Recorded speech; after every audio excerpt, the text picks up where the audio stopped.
Guys, tungkol doon sa skit ni Vice Ganda sa It's Showtime, importanteng malinaw kung ano talaga yon. Satire, yun. At ang satire, matagal nang ginagamit para pansinin at punahin ang mga nangyayari sa lipunan at sa politika. Lalo na kapag ang isang pangyayari ay naging usap-usapan ng buong bansa, hindi porket nakakatawa. Insensitive na. Minsan ginagamit ang satire para ilantad ang mga bagay na mahirap lunukin at hindi madali i-ignore. At hindi rin ibig sabihin na lahat ng nasa pangyayari ang pinagtatawanan. Hindi ang mga inosenteng taong nadamay ang target ng joke.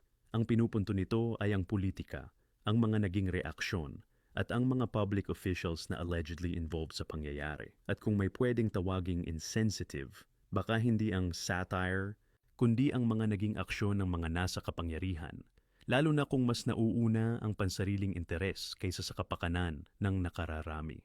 Kaya para sa marami, hindi lang ito simpleng biro, isa itong paraan para pansinin ang isang pangyayari. Kaya naging usap-usapan siya. At marami ang natamaan dahil may pinupunto at may napipikon. Ano po ang inyong pananaw?